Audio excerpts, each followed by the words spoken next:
Om Sahana Vavatu Sahanao Bhunaktu Sahaviryam Karavavahai Tejasvinavaditamastu Mavid Vishavahai.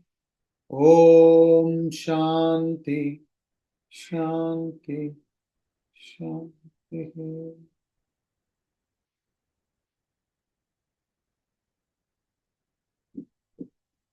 We'll chant chapter 2 of the Bhagavad Gita, verses 36 to 40. अवाच्य वादांश बहून् वदिष्यन्ति तवाहिताः निन्दन्तस्तव सामर्थ्यं ततो दुःखतरं नु किम् हतो वा प्राप्स्यसि स्वर्गं जित्वा वा भोक्ष्यसे महीम् तस्मादुत्तिष्ठ कौन्तेय युद्धाय कृतनिश्चयः सुखदुःखे समे कृत्वा लाभालाभौ जयाजयौ ततो युद्धाय युज्यस्व नैवं पापमवाप्स्यसि येषा ते विहिता सांख्ये बुद्धिर्योगे त्विमां शृणु बुद्ध्या युक्तो यया पार्थ कर्मबन्धं प्रहास्यसि नेहाभिक्रमनाशोऽस्ति प्रत्यवायो न विद्यते स्वल्पमप्यस्य धर्मस्य त्रायते महतो भयात्. So we are now in this chapter 2, we are doing 38th shloka. It is part of the topic, your duty to act. The topic from verses 31 to 40 is your duty to act. So after giving the knowledge of Atma and Anatma, the true self and the false self, Sri Krishna directs Arjuna to get on to his swadharma, his duty, his nature. He says, Arjuna, your nature is of a kshatriya.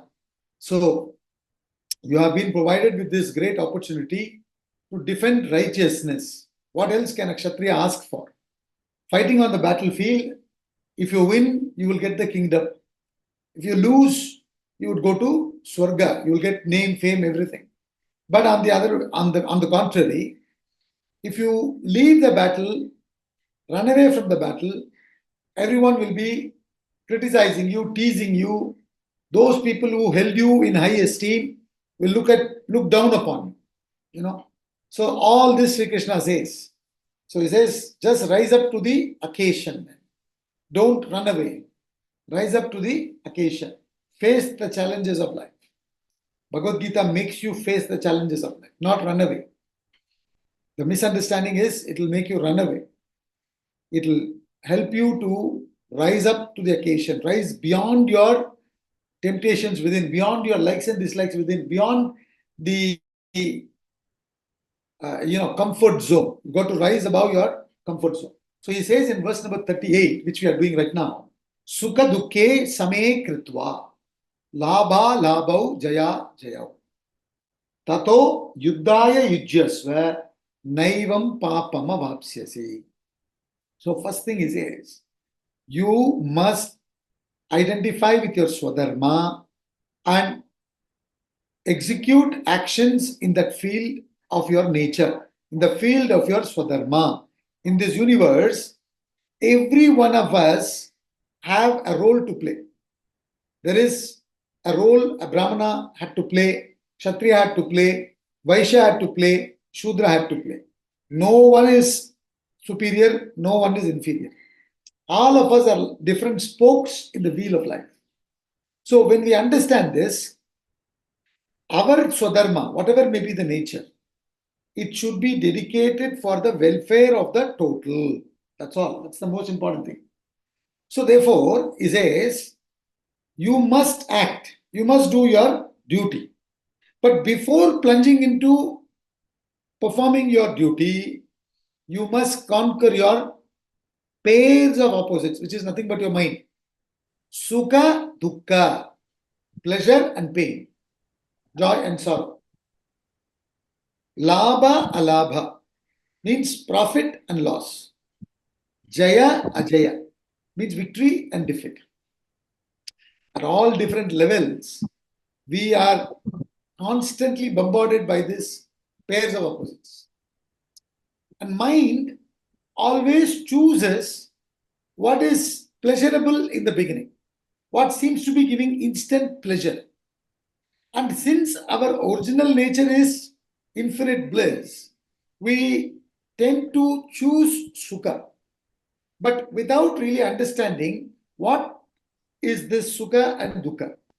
Sukha and dukkha, pleasure and pain, are two sides of the same coin. They both belong to one category only. What is that category? Agama Payinaha category. They come and go. They come and go. Both of them are impermanent. None of them are permanent. Both profit, loss, impermanent. Victory, defeat, impermanent. Sukha, dukkha, pleasure, pain, impermanent. They all come and go. They are not permanent. So they are not eternal. So therefore, he says, you must learn to treat them alike. Understand that they both belong to the same category. If you are seeing sukha, it just means that sukha is in the front, uske piche, behind that there is dukkha. And everything goes in cyclic order. So after some time, the sukha goes back and dukkha comes in the front. So what happens is, when dukkha comes, we are constantly resisting dukkha and say, I want sukham, I want sukham, I want sukham. And when sukham comes, we are still preoccupied with dukkha. I don't want this sukha to go away. I don't want this pleasure to leave me. So you are not really enjoying the sukham. So if you really want to be balanced, you have to rise above both.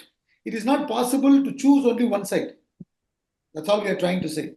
In life, everything is in a cyclic order. At the mind level, at the body level, at the intellect level, everything keeps coming and going, coming and going. It is impossible that 24/7, 365 days in your life you will only experience sukha. Similarly, it is impossible that 24/7, 365 days throughout your life you will be experiencing only dukkha. There will be constant sukham, constant dukkham. But in this, constant means constantly coming and going. But in this, what you need to understand is, when you're attached to sukham, when you're attached to profit, when you're attached to victory, what is the problem? There's a big problem. When you're attached to sukham, you don't enjoy sukham. You're preoccupied with dukkha. Similarly, when you're attached to profit, you don't enjoy profit. And in fact, the fact that you are attached to profit while performing action, you do all wrong things, thereby you get only loss. And even if you get profit, you want to retain it. The biggest challenge is, this time also in Olympics, they were saying that, Neeraj Chopra got gold medal in previous Olympics. So constantly they were focusing. And hopefully we'll get gold this time. Hopefully we'll get gold this time. He did excellently well. But the Pakistani fellow did even better. So he came second. But the problem is, once you have achieved something, outside world will put pressure. That's a different thing. But in your mind, I am the defending champion. I am the victorious person. I should retain this victory. I should retain this victory. Then this victory is sitting on your head like such a big burden. It won't allow you to perform freely. Big headache it is. You understand? So therefore, what is happening is, in life, without really understanding about the true nature of both sukha and dukkha, we get attached to sukha, we get attached to profit, we get attached to victory.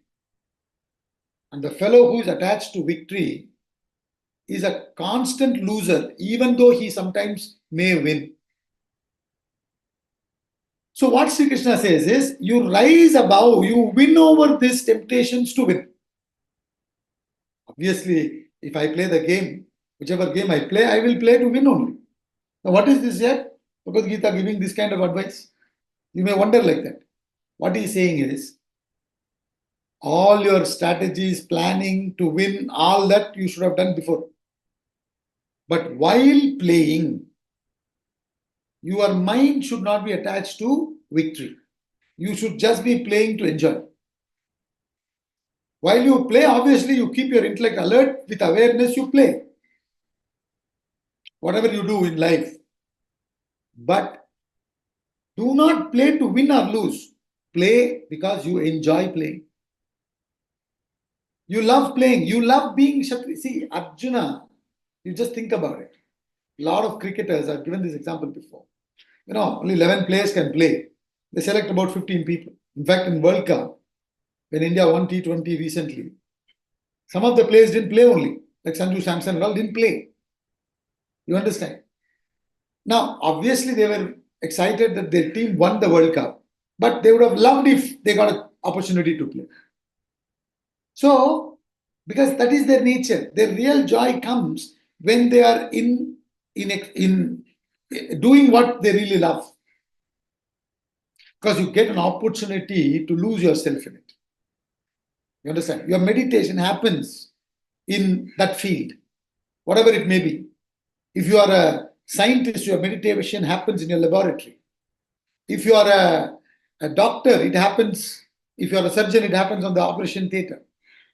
If you are a Kshatriya, it happens on the battlefield. When you are wielding your weapons. You understand? So that's where you really enjoy. That's where you belong. So therefore, he says, enter neither to seeking pleasure, nor seeking pain. Obviously not. Similarly, profit, loss. Similarly, victory, defeat. The moment you're attached to victory, you are already lost. Even, see, the problem is the other fellow may also be attached. And two fellows are playing against each other. The other fellow may also be attached. As a result, whoever is less attached may win. But both are losers. Because in the mind, I have to retain, I should not lose. They're constantly stressed out. So that's why he says, treating alike pleasure and pain, gain and loss, profit and loss, victory and defeat. Then get ready for battle. So before we really are ready to get out and fight, face the challenges of life, we should first set our inside right.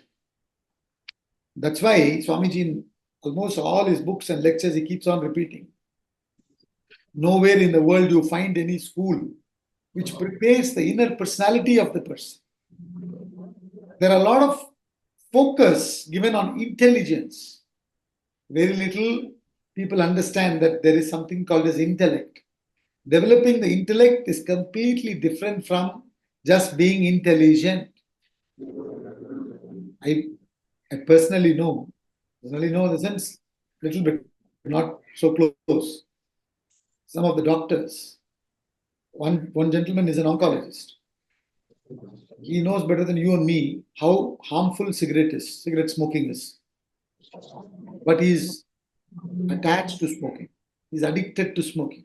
He cannot control himself. Same thing, another doctor who's a heart surgeon, he's also addicted to smoking. He knows better than you and me. You don't have to give him lecture about the harmful nature of cigarette, But he's not able to bring himself to control. What does that mean?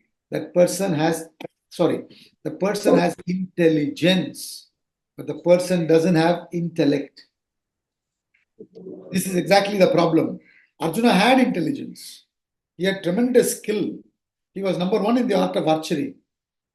He had tremendous experience. What did he lack? He lacked nothing. In terms of external preparation, But in terms of internal preparation, zero. That's what Gita does. He would have failed had he not prepared inside. And that inside preparation was given by Gita. Before the war started, luckily Arjuna surrendered after succumbing to his emotions. He surrenders to Sri Krishna. And when he surrenders, Sri Krishna gives this Bhagavad Gita, which prepares his inner personality. With a fortified intellect controlling his mind, he is able to express his skills brilliantly. Therefore, before getting ready for the outside battle, you should get your inside ready. दूसरों को जय से पहले खुद को जय करे. It's very, very important. But all of us are running, like with herd instinct, constantly running. There is attraction. So run. Just prepare yourself with little intelligence and run. We think we are ready. See, even when we buy any gadget, for example, when we buy a mobile phone, iPhone, they're releasing, everybody goes mad. Hey, I want my money, man. I worked hard. I have not stolen. I have not borrowed. It's my own money. I have surplus money. I'm buying iPhone 15, 16, whatever. What's your problem? I can afford it. Can you?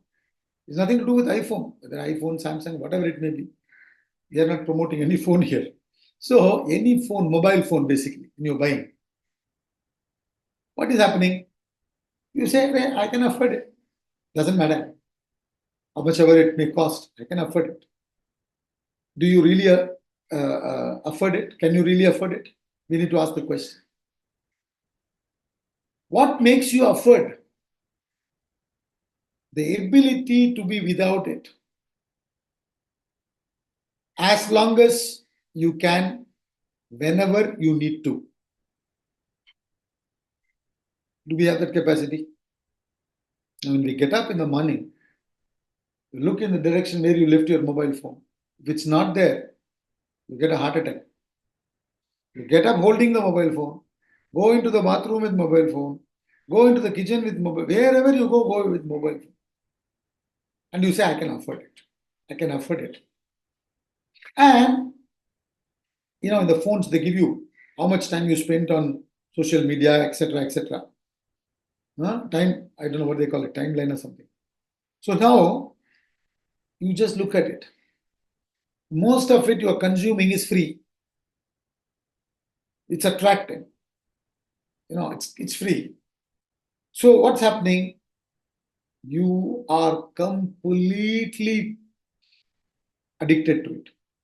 You're paying for it with your time, which is more expensive, the most valuable. So honestly speaking, you cannot afford it. You don't qualify to use a mobile phone. I'm just giving mobile phone as an example. Every gadget is like this. Who is ready to go to the battle? Who is ready to go to the battle? A fellow who has tremendous self-control. Simply you know how to wield the weapon, you go and kill everybody. No. You have the capacity to hold on. They show in Bruce Lee's movie, I forgot the name of the movie. One of the movies. He wears something around his neck. So his master has told him, should remind yourself that you should not attack, should be not expressing your talent to anybody and everybody. Just relax. So he controls himself. Only when, they take away his chain, he starts fighting, because the scene is such that he has to fight. In other words, truly speaking, if you say that you are a most powerful person, means in your hands, power should be powerless. If power is powerless in your hands, then you are a most powerful person. Every 2 minutes, पता है मेरा पाप कौन हूँ, पता है मैं कौन हूँ. Do you know who I am? Every 2 minutes. You understand? So therefore, first thing we need to do is develop inner control, inner strength. focus, being able to withdraw the mind, not get into these things, not crave for this. I am going into it because I love doing it. I'm going into it because I have a higher purpose for which I have to dedicate my talents. So my focus is on the goal, not on the immediate benefits. If my focus is on the immediate benefits, then I will suffer. Same thing they're saying, no. Now, stock market is very volatile. It's going down. So all these people, when they give advice and all that, you read in the newspaper also. If you are a long-term person, need not worry. It's in fact a good time to buy. Just wait for a while. These kind of advices they keep saying. So, because your focus is not about whether market is going up and down. You enjoy this field, analyzing all these companies and etc., assuming so, and then you invest your money in such companies for a long term, because you see their papers, their balance sheet, and okay. So in other words, you are not worried about this immediate going up and down. That's exactly what he said. If your inside is prepared, then you will focus on the goal. Only then you will be able to treat pleasure and pain alike, honor and dishonor alike, gain and loss alike, victory and defeat alike. So, I'm just going to play. How does it matter? That should be your attitude. In fact, I think it was a Sultanate of Brunei.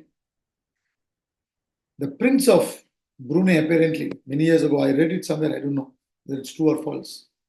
He was interested in playing soccer, I believe. So they brought, I think, Zico or Pele, great players from Brazil, soccer players, to coach the Prince of Brunei. Now, the Prince of Brunei, is he trying to get a job? Does he want a job? They can buy an entire football stadium and football teams nowadays. So he's not looking for a career. He just enjoys.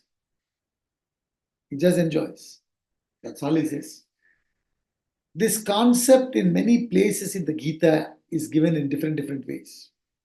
Treating alike, pleasure and pain, gain and loss, victory and defeat. Then get ready for battle. We are all in a hurry to go into the world. We are not really ready.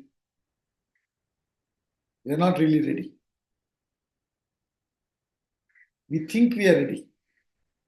When we get in, we'll know. And it may be too late. Very late.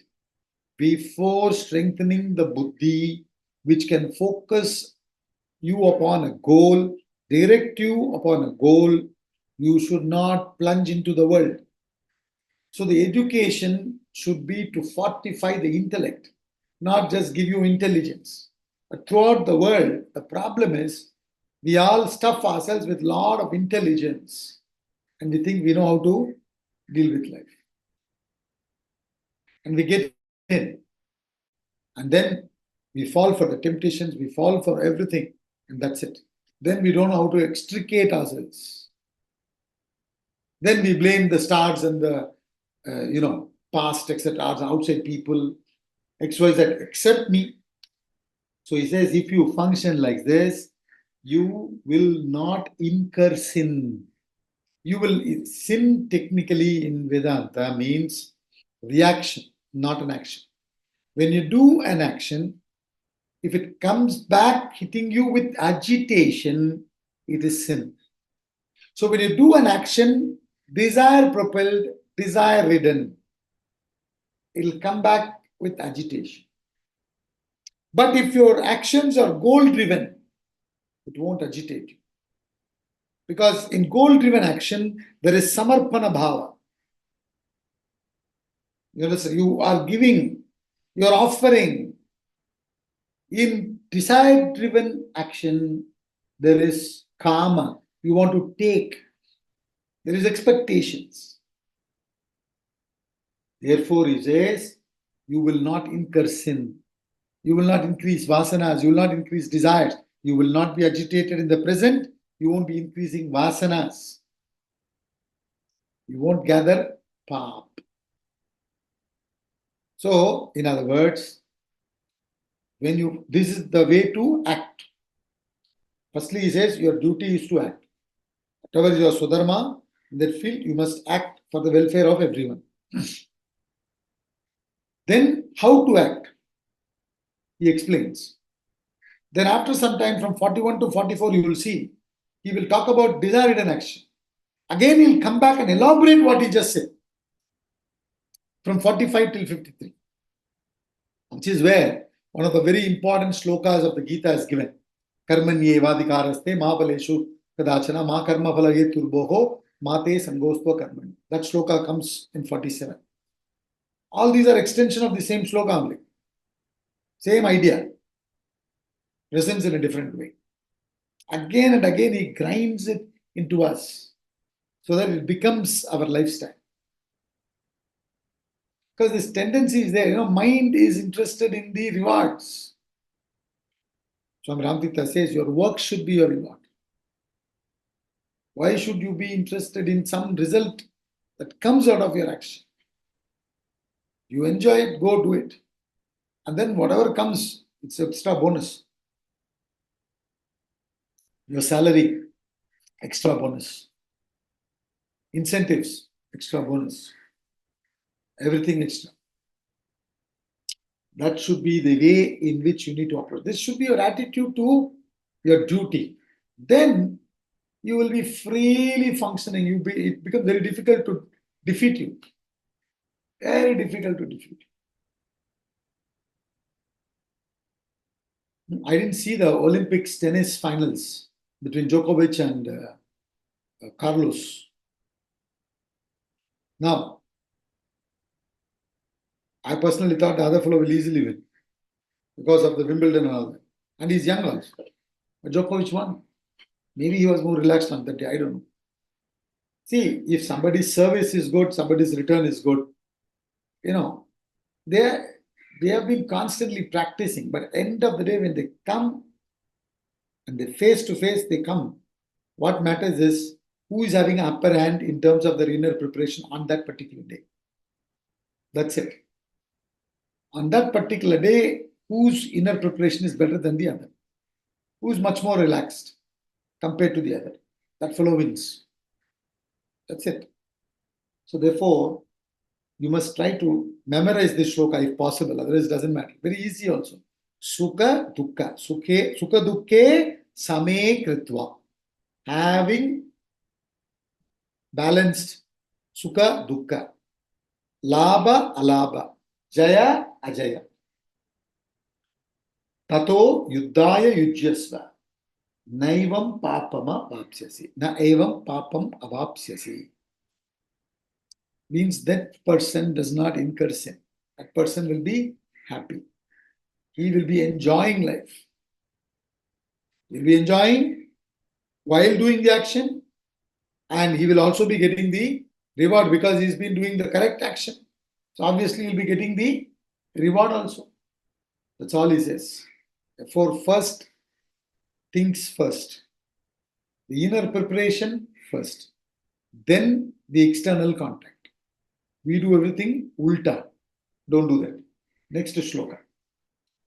येषा ते विहिता साङ्ख्ये बुद्धिर्योगे त्विमां शृणु बुद्ध्या युक्तो यया Partha कर्मबन्धं प्रहास्यसि. He says, this is the wisdom of Sankhya taught to you. Now listen to the wisdom of yoga, endowed with which, O Partha, you shall cast off the bond of action.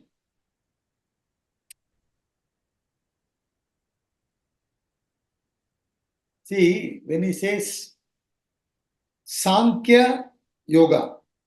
And he used very interesting words, He says Sankhya Yoga and Buddhi Yoga. Now, Buddhi Yoga in the context here means Karma Yoga. Sankhya Yoga, in a way, is nothing but Yoga of knowledge. That's the title of this chapter, which is nothing but explaining things logically in a logical sequence and arriving at a rational conclusion. That is Sankhya Yoga.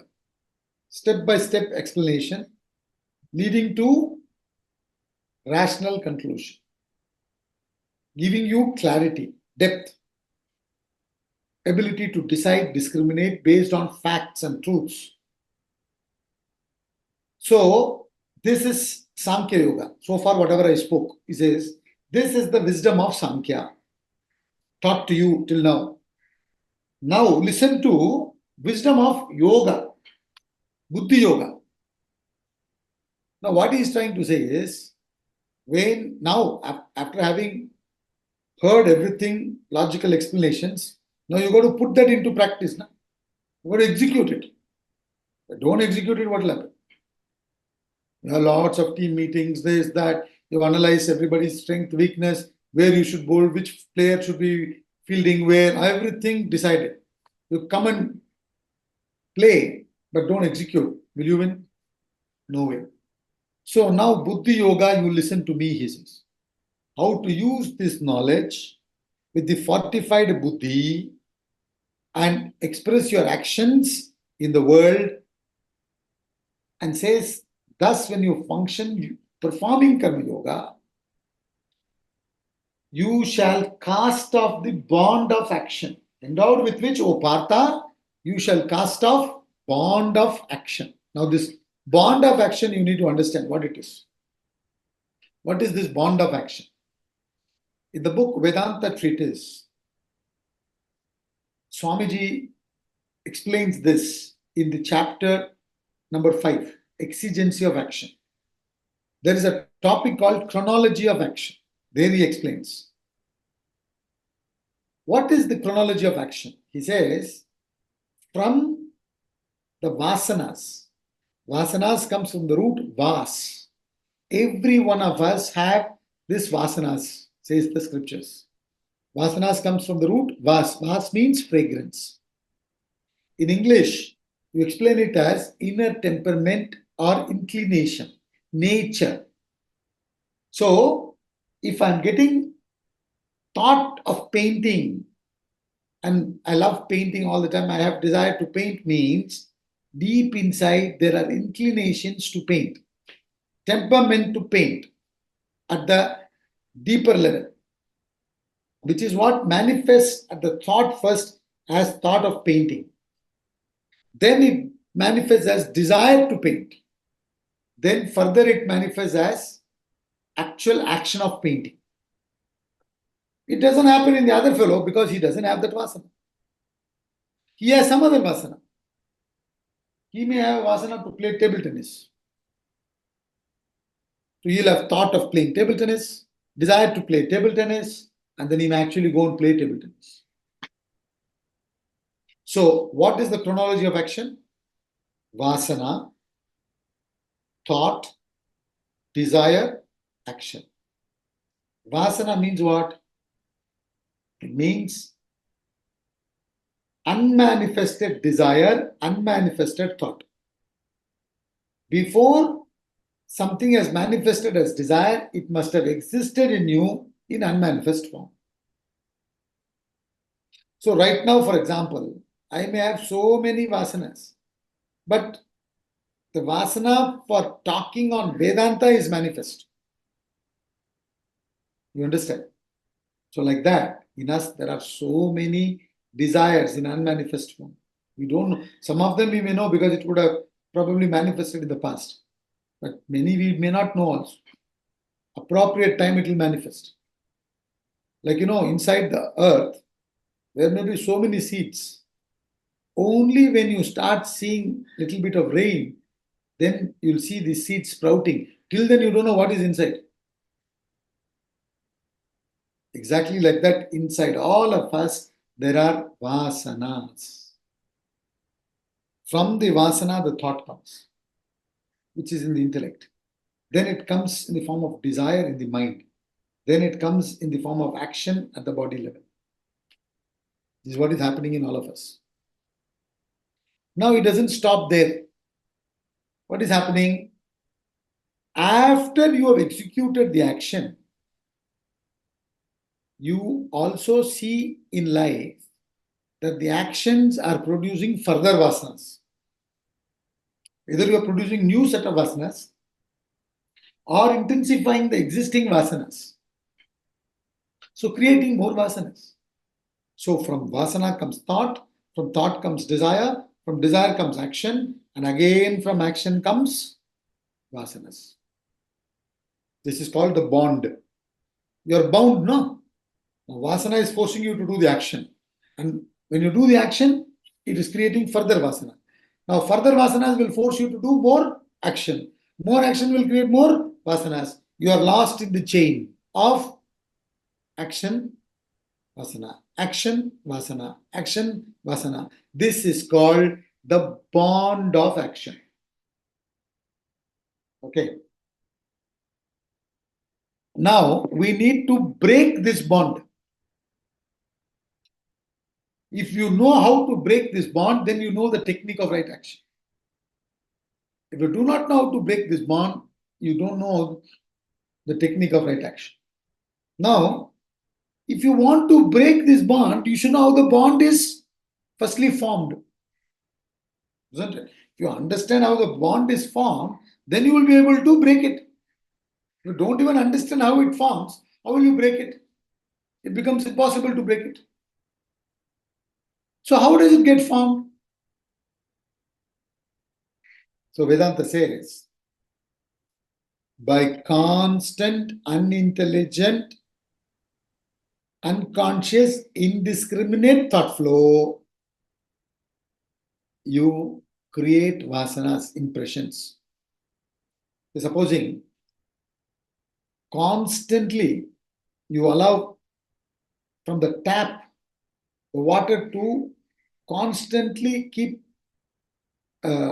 not continuous flow but just drops, drops of water to constantly come from the tap and fall on the ground. You have not closed it tightly, so constantly drop by drop the water is falling on the floor. And like this for a few days. Afterwards, you come, you see this hair, then you close the knob, you clean, wipe everything you've done. It's dried also, but you will see marks on the floor not going away. Similarly, by constant, unintelligent, unconscious, indiscriminate thought flow towards the object, we create impressions within as vasanas. So now, if we don't give direction to our actions, because you have desire, you are acting. I have vasana to talk on the subject Vedanta, so I'm talking. Now, if while talking, my buddhi is not directing my talk, I'll be going anywhere and everywhere. Instead of talking on the words now, I might be talking on something else. So therefore, the buddhi has to be behind the action. Now, then I am not unconsciously, indiscriminately contacting. I am contacting with awareness, consciousness, discrimination. So when I do this way, I just execute the action because my intellect has given a direction to the desire towards a higher goal. I'm not just running to merely fulfill my desires unconsciously. The vasana comes, thought comes, desire comes, run. See, in the case of animals, what happens is They have a very limited capacity of mind and intellect. So the desire comes, they run, they kill the animal if they can, and they eat. That's it. Their mind cannot go into the future. Future के लिए store करके रखना, जितना भी किल कर सकते किल करो. No, because it doesn't go to the level of that extent. It doesn't go. Similarly, it doesn't go into the past and sits and worries because the capacity is limited. But our mind can go into the past, can go into the future, and then we may sit and think about it. You understand? So run mad like an animal, just chasing our desires indiscriminately. And when we function like this, without buddhi, with buddhi you have to unite. But without buddhi, when you unite, it's not buddhi yoga. So all of us are functioning like that in the world today. Just chasing our vasanas, desires. Run. And then you do the action. It's all done indiscriminately. And when you do such actions indiscriminately, what is happening? You are creating further vasanas. So how much ever you get, you are not satisfied. You will think that after this, I'll escape from this. But after getting there, you feel you are bound more. This is the problem. So therefore, he says, if you have wisdom of yoga, which I will teach you now, endowed with which, O Partha, O Arjuna, you shall cast off the bond of action. So in other words, you will be executing the action, meaning you will be fulfilling the desire also, because you are giving a direction. You have expressed your desire. You function in the field of your desire, and you've given it a direction, and as a result, you're not creating vasanas. And the fact that you focused and functioned, you will get the result also. So therefore, he says, endowed with which, O Partha, you shall cast off the bond of action. So this is how you can extricate yourself from this bondage. Because now you understood how the vasanas are formed. When you understand how the vasanas are formed, then you can work to break it. Otherwise, you will continue, and then you will only be creating more and more vasanas. That's what he's explaining in the next shloka. Continue. Verse number 40. नेहाभिक्रमनाशोऽस्ति प्रत्यवायो न विद्यते स्वल्पमप्यस्य धर्मस्य त्रायते महतो भयात्. In this meaning, in Karma Yoga, in Buddhi Yoga, in this, there is no loss of effort. Which means what? Doing action without buddhi, there is tremendous loss of effort. Nor is there production of contrary result. Functioning without buddhi produces contrary result. And then he says, Swalpamapyasya dharmasya. Even very little of this discipline protects one from great fear, deep insecurity. All of us have. The more we have, we think we'll become secure. But the more we have, we become more insecure. Problem और बढ़ जाता है. But initially I think with more, my problem becomes less. But with more, my problem has become much more.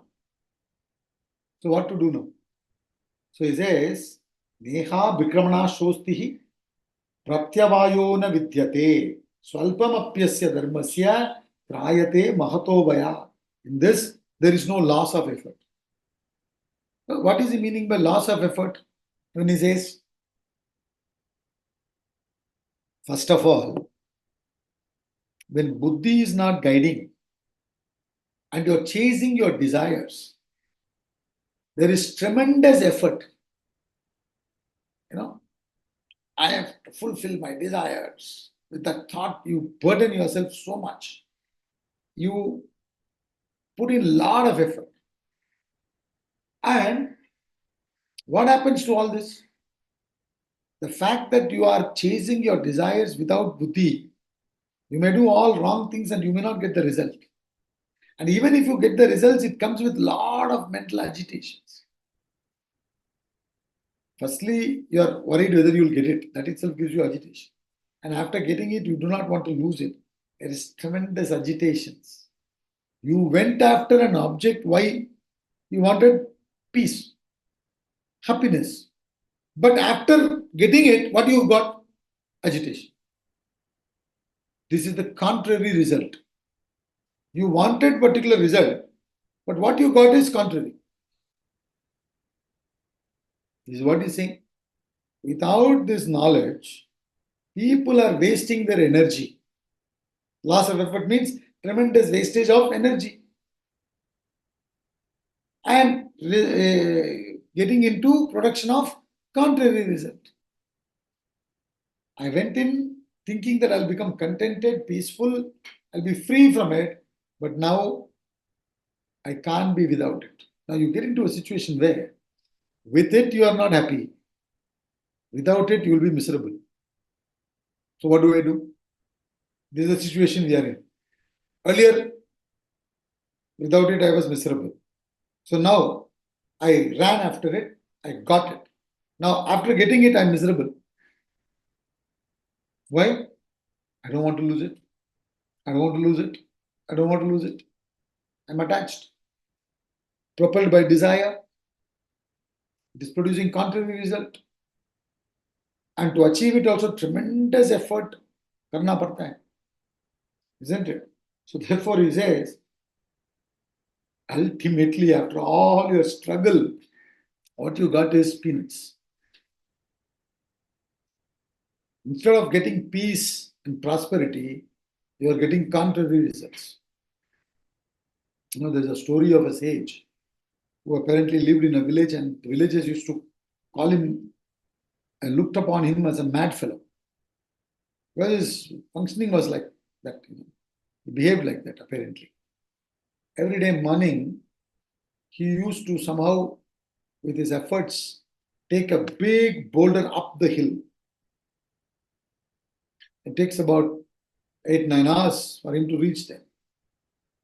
And after reaching the cliff, from there he kicks the rock and the boulder. The boulder rolls down and he will laugh, ha ha ha, ha like that. Every day. People thought he was gone case. Actually, he's saying this is what you fellows are doing. Putting in tremendous effort. And for what? Nothing. For nothing. But morning till evening, you're busy. All the busy. Anytime you call the fellow, you cannot get him. Busy. Now, what does that mean? It means you do not know how to live. You do not know how to act. That's what he's saying. And then he says, Swalpam apyasya dharmasya. Even if you little bit understand this and implement it little bit in your life, you'll get tremendous benefit. When very little of this discipline protects one from great fear, insecurity. Fear of not achieving it.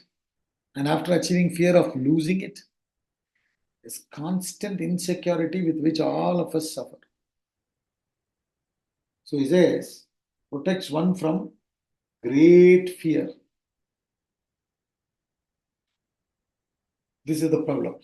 All of us just merely chase our desires. This is what is called as action propelled by selfish desires.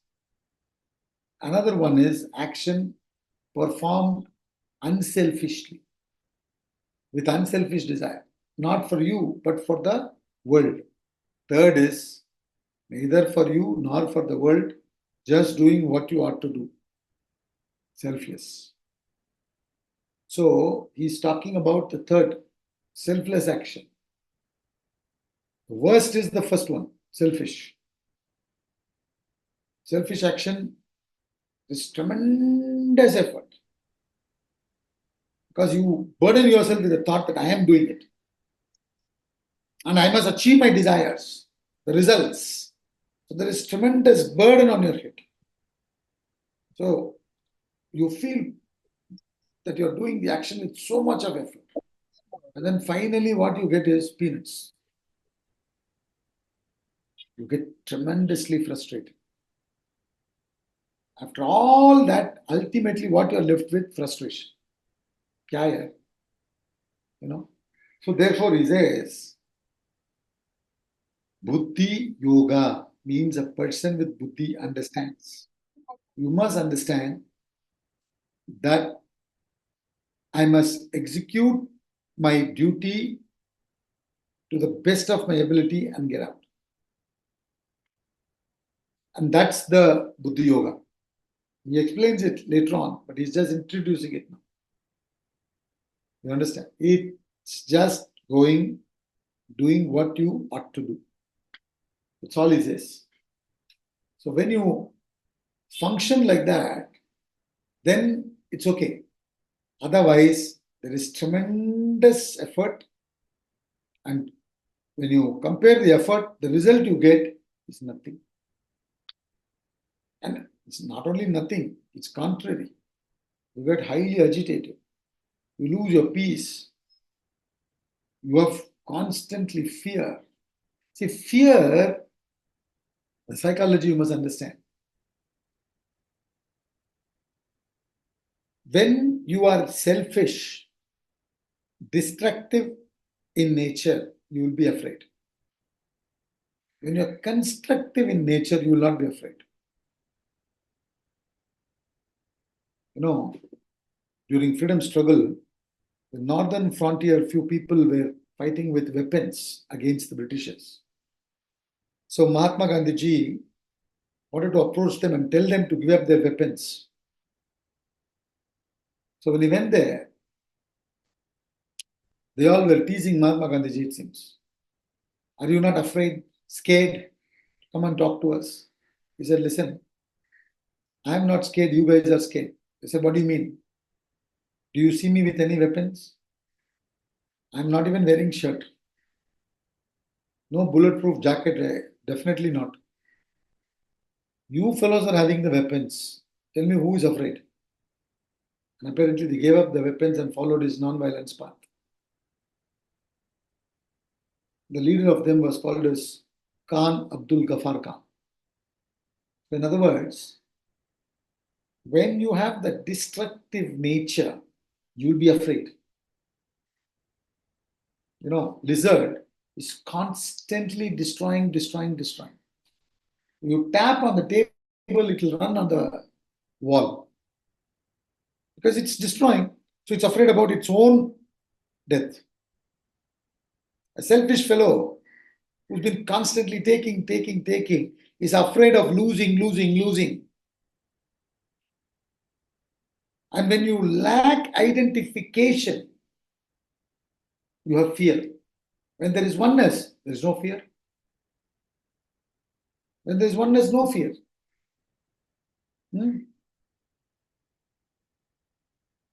You don't get afraid when you are in your country because everyone is your countryman. You identified with them. You go to some other country and you have this sense of otherness. They seem different also, looking also is different, everything is different. So the sense of otherness is this bhaya. So sense of otherness creates fear. Selfishness creates fear. Destructive nature creates fear. And ignorance creates fear. A fear of unknown. What will happen? I don't know. Here with knowledge you are very clear. These all belong to Agama Payinaha. They come and go. This is their nature. What is the fear? I came with nothing. I take nothing with me. Clear. Agama Payinaha. Known. You know about it very well. This is impermanent. This is permanent. So no fear. When there is knowledge. There is ignorance, there is fear. So therefore he says, the fellows who are lost in action, who do not know how to help their actions directed by the buddhi and do karma yoga, buddhi yoga, there is tremendous effort producing contrary result. What you wanted is one thing, what you got is something else, completely different. That's why he says it's not worth it. Okay, if you say, no, I don't care about all this, I want to continue the way I've been doing, Baba, leave me alone. So when I say, Arey Baba, you will not get it. You, in fact, just think about it. Just sit and see what is happening in your life. Look at it mentally, man. What has been happening in your life? By constantly chasing, has your life become any better? It's not become any better. It's in fact become worse. But for that, you have to sit and analyze. Na? Sometime you have to sit and analyze, then you will understand. So thus, when you function in the spirit of Karma Yoga, not only you will benefit in the material world, you will also not be producing vasanas. We already discussed that.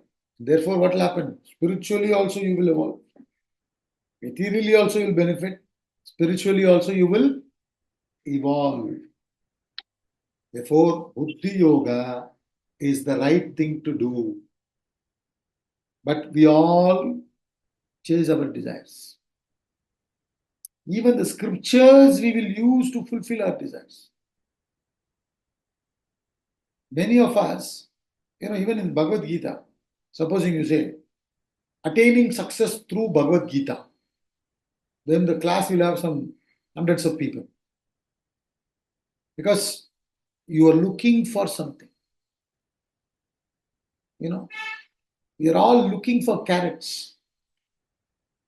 When Gita says, you have to look within, you already have enough wealth within you.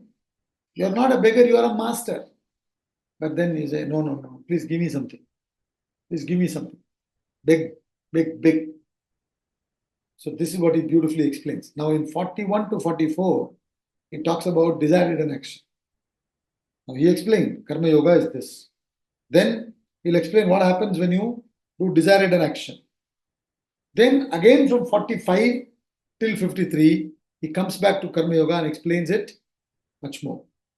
Then there is one entire chapter 3 where he explains Karma Yoga even in much more detail. So already explained 38, 39, 40. Now, then 45 to 53. Then again the entire third chapter. Then also in different places in small verses. In spite of all this, we still want to take up Gita after 60. I don't know what to do. Let's conclude the class today.